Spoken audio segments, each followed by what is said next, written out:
Hello नमस्कार दोस्तों, मैं ऋषभ आपके चैनल एजुकेशन फॉर ऑल में एक बार फिर से आपका स्वागत करता हूं। आज मैं एक नया सीरीज जो है वो स्टार्ट कर रहा हूं, जो कि लूसेंट जो बुक है उससे संबंधित है।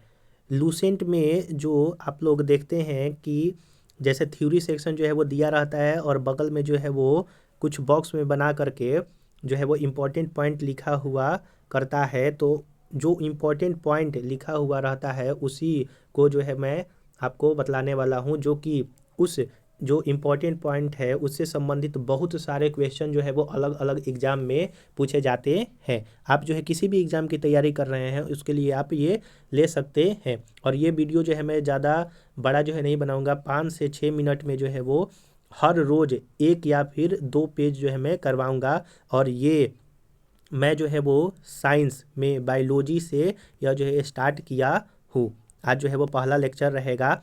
अगर आप बिहार एसएससी की तैयारी कर रहे हैं तो उसके लिए मैं हर रोज़ 50 जीके का क्वेश्चन करवाता हूँ। आप जो है जा करके देख सकते हैं, या फिर आप किसी भी एग्ज़ाम की तैयारी कर रहे हैं और अदर सब्जेक्ट को पढ़ना चाहते हैं तो आप प्लेलिस्ट में जा करके देख सकते हैं, सभी का जो है वो बना हुआ है। तो आज हम लोगों का ये जो है टॉपिक रहेगा कि जीव विज्ञान की महत्वपूर्ण शाखा से संबंधित जो है वो हम लोग कुछ देखेंगे थ्योरी, जो कि ये डायरेक्ट एग्जाम में पूछा जाता है। चलिए हम लोग जो है स्टार्ट करते हैं, और ये वीडियो जो है वो 5 से 6 मिनट तक ही रहेगा, ज़्यादा लंबा नहीं मैं बनाऊंगा। पहला है इसमें कि शाखा दिया हुआ है और अध्ययन, यानी कि किस शाखा को, इस शाखा को के जो स्टडी होता है क्या कहलाता है, उसी के बारे में हम लोग को पढ़ना है। जैसे एल्गोलॉजी, जो शैवाल जिसको अलगी का अध्ययन को जो है वो आपका एल्गोलॉजी कहलाता है। फूलों को जो अध्ययन होता है फ्लावर का, उसको जो है एंथोलॉजी कहते हैं।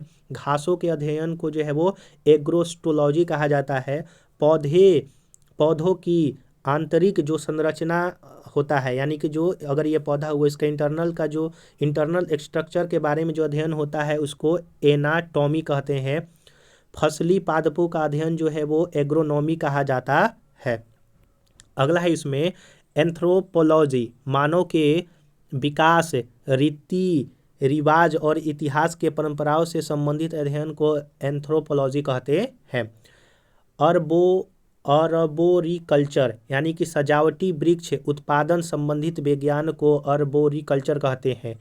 एटियोलॉजी, रोगों के निदान के ज्ञान से संबंधित विज्ञान को जो है वो एटियोलॉजी कहते हैं। और एग्रोबायोलॉजी, पेड़ पौधे के पोषण संबंधित विज्ञान को एग्रोबायोलॉजी कहते हैं।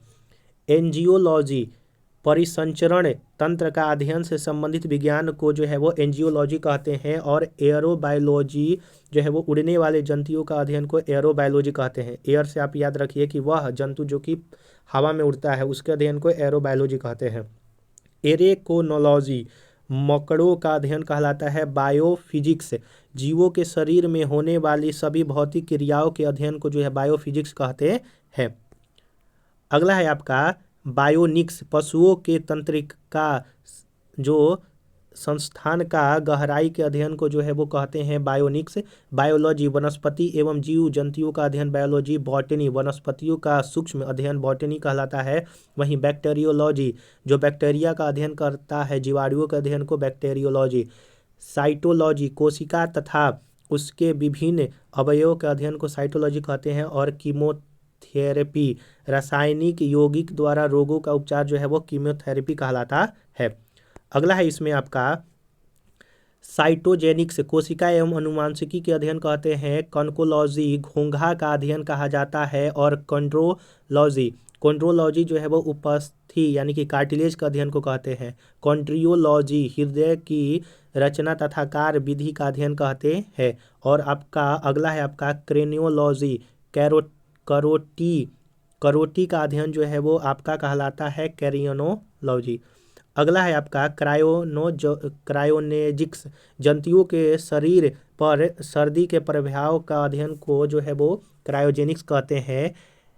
डेंड्रोकोनोलॉजी, वृक्ष की आयु का अध्ययन, वृक्ष वलय रिंग की गणना जो है वो डेंड्रोलॉजी कहलाता है। अगला है डेंड्रोलॉजी जो है वो वृक्ष एवं झाड़ियों का अध्ययन डेंड्रोलॉजी कहते हैं। डर्मेटोलॉजी, त्वचा तथा उसके रोगों के अध्ययन को कहते हैं इथेनोबॉटनी, आदिवासियों द्वारा पादपों के उपयोग का अध्ययन कहते हैं इवोल्यूशन। सजीवों के विकास के प्रक्रम को कहते हैं उद्विकास। उद्विकास जो है वो जीव जंतुओं के उद्भव एवं विभेदीकरण का अध्ययन जो है वो उद्विकास कहते हैं। एंजाइमोलॉजी जो है वो उत्प्रेरकों का अध्ययन कहलाते हैं। और यूफेनिक्स जीनिक रोगों के निवारण का अध्ययन जो है वो आपका यूफेनिक्स कहलाता है।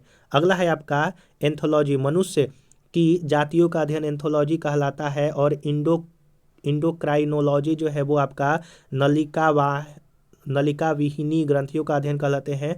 बाह्य आकारीय जंतुओं के बाह्य आकार, रंग, माप एवं बाह्य लक्षणों का अध्ययन जो है वो बाह्य आकारीय कहलाता है। इकोलॉजी वनस्पति तथा प्राणियों का प्राकृतिक या फिर वातावरण से संबंधित संबंधों का अध्ययन कहलाते हैं। और इकोनॉमिक बॉटनी पौधों से प्राप्त होने वाली आर्थिक महत्व की वस्तु के अध्ययन इकोनॉमिक बॉटनी कहलाता है।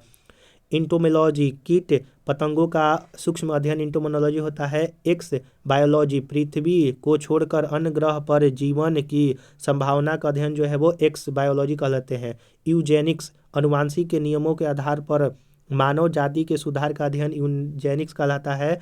यूथेनिक्स मनुष्य की आधुनिक पीढ़ी का अच्छे पालन पोषण के द्वारा जो अध्ययन होता है उसको यूथेनिक्स कहते हैं।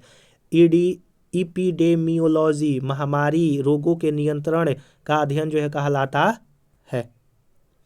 आज हम लोग जो है बस इतना ही करेंगे क्योंकि जो है वो वीडियो ज़्यादा लंबा हो जाएगा। तो हम लोग जो है अगले वीडियो में मिलेंगे। अगर आपको वीडियो पसंद आया हो तो वीडियो को लाइक कीजिएगा, अपने दोस्तों में शेयर कीजिएगा और चैनल को सब्सक्राइब नहीं किए हैं तो चैनल को सब्सक्राइब भी कर दिया कीजिएगा। चलिए हम लोग जो है वो नेक्स्ट वीडियो मिलेंगे, तब तक के लिए नमस्कार।